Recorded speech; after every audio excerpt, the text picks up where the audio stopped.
Hillside View Apartments kyekifo ekitegekeddwa obulungi eri gwe wenna eyandyetaaze okubaako w'opangisa okusula okumala ennaku engere. Ekifo kino kirimu buli kimu, oba oyinza okugamba kiri fully furnished. Kirina free wifi, parking nga ziddala ate nga ya bwereere. Apartments zino zizimbiddwa ku mulembe, anti munnange bw'ogipangisa obeera ng'ali mu makaago, tolina kiweetaaga kwetikka kutwala, oyagala kwefumbira buli kimu mwekiri. Ate nga ne ba caretakers babaawo okuweereza. Security y'amaanyi emisana n'ekiro. Kifo kisirifu ekiyinza okuwa emirembe okuwummuliramu ate nga n'omulirwano gwa buvunaanyizibwa. Hillside View Apartments zisangibwa ku kyalo Janyi ku Kyaki. Gwe nno munnange ava ku Entebbe Airport ovugirawo eddakiika 25 zokka olwo otuuka ekitende Kajjansi, n'ovugirawo eddakiika 8 zokka okutuuka ku Hillside View Apartments. Bw'oba ova Kampala ovugirawo eddakiika 25 zokka, ate gwe munnange ava e Munyonyo Kinyana Mpindi kubanga eddakiika ziri 10 zokka. Emiwendo gikkirizika ate nga gyakuteesa. Kuba ku 0704131999 oba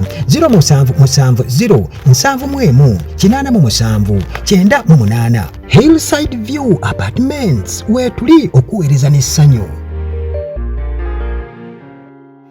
Obadde okimanyi nti amawanga wano mu Africa agaba dictator oba abafuzi abasuubira okuba nti baagala okweremeza mu buyinza batandise okubeera nga baddukira mukago ogwa BRICS.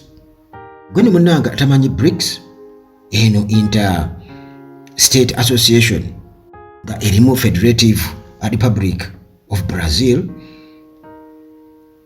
Russian Federation, the Republic of India, the People's Republic of China wamu ne Republic of South Africa. Abo be basooka daddala ba founder members okubeera nti nno batekawo mukago guno gwa BRICS 29.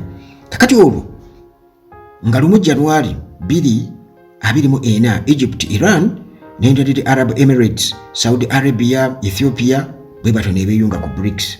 Wetwogerera essaawa eno ekinyusi wano mu Africa wano ewaffe naddala wano tulaba nga General Museveni guno mukago agugendamu era nga agwagala nnyo, kugamba agwesembereza nti bagaana ababakkiririzaamu okubeera nga nabo bajja buli wabeera n'olutuula summit buli mwaka ne babeera nga nabo bajja ne bakola ki ne babaawo baga nti bano bannaffe. Kati General Museveni ekimwagaza okubeera nti ayingira omukago guno kwe kubeera nti oba oli awo asuubira okuba nti kakati singa Abamerika babeera bafunze ekyonga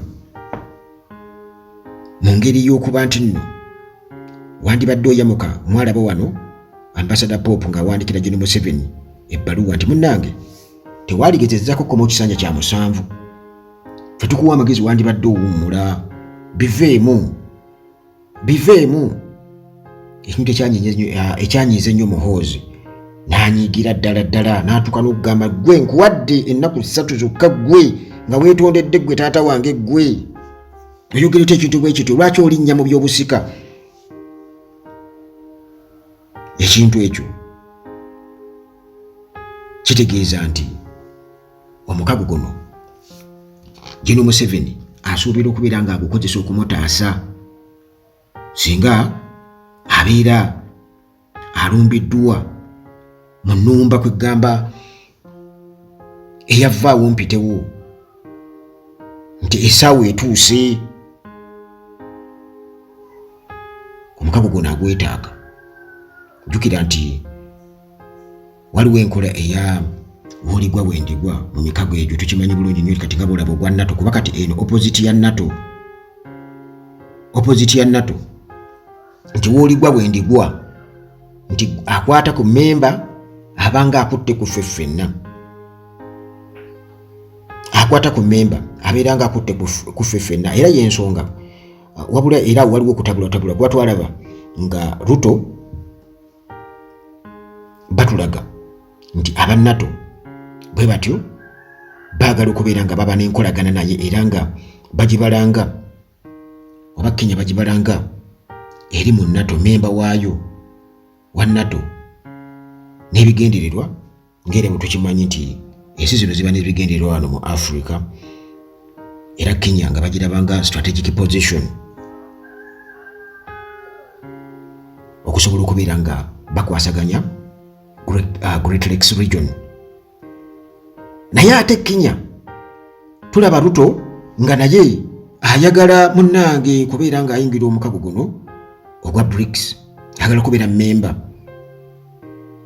Naye nga ate era bw'otunula ebigenda mu maaso mu Kenya era bw'osinziira ku menta we General Museveni olaba nga waliwo kye bayita obwa dictator obuyingirawo. Omutima ogwo Kenya gutandise okujjayo naddala gweyolese nnyo ku mulembe gwa Ruto guno. Jukira Muhoozi yabalabula bannakenya n'abaga nti mwe mukyali ku bya luluvulo ffe waffe revolution yeekola ki? Yeekola. Ewaffe revolution yeekola ki? Yeekola. Kati Ruto ayagala kwetaasa ku ki era kiri agenda kikola atya? Engeri gye yalanirizibwamu mu bukulembeze bwa Biden ng'egye bwamwanirizamu mu Amerika mujjukira bulungi nnyo. Naye olw'okuba nti omukago guno ogwa BRICS nti ba member states bano newankubadde nga omulamu omukulu bwakubeera nga highlightinga investment opportunities ebyobusuubuzi, naye nti bano baba member states ekisooka bakkiriza mu non-interference nti ebintu katugeze ebiri e Uganda ne mugamba nti batunyigiriza batukola batya nti embassy ya Russia ne beeribeera wali n'eraba bannayuganda nga babakubye amasasi katugeze mu kwekalakaasa kwa 2020 na 18 lunaku olwaleero ebyaliwo mujjukira era wali Makerere Kavule olunaku luno balujjukidde nnyo. Tebaligenda kunyega yadde bo bali tebitukwatako ebyo tebitukwatako oba China eveeyo egambe nti fere bitukwatako ebyo si byaffe. Non-interference equality nti amawanga gano geetwala okubanga gonna geetwala okubanga genkanankana teri lifutubala kulinne waalyo nti liragire bo kye banenya nti America kyekola wamu ne mutual benefit nti amawanga gonna agali mu intergovernmental organization BRICS amawanga gonna galina okubanga gafuna mu mukago guno ti opportunities zonna eziriwo gonna gafunamu kye bayita mutual benefit. Kati n'olw'ensonga eyo nti amawanga nga Uganda omuli obwannakyemalira era tulaba nga influence nene nnyo okuva ku Museveni nga erandukira mu ggwanga erya Kenya era nga nero tutumulaba naye atambulira mu layini ezo, kitegeeza nti bano bandyagadde nnyo okubeera nga babeera bamemba mu mukago guno ogwa BRICS omuli Russia, South Africa, Brazil, China, India, Iran, Egypt n'ensi endala ne Ethiopia. Olw'ensonga nti tebaagala interference ate baagala protection nti bwe babeera bammemba kiba kitegeeza nti buli memba akwatibwako katugeze singa omukago gwa NATO gujja okubeera nti gwagala okweyingiza mu nsonga za memba omu, kitegeeza nti nga bwolaba bwe kiri mu Iran, Russia esitukiramu. Kati na wano e Uganda, Kenya tutandise okulaba evvumbe lyekyo muganda wange. Ebyo munnange bye bitonotono bye njagadde okubeera nga mpisaawo mu ngeri yo obadde okimanyi naye ng'obadde okimanyi bingi nnyo tujja genda tubiyitayitamu. Mukama Katonda abakuume.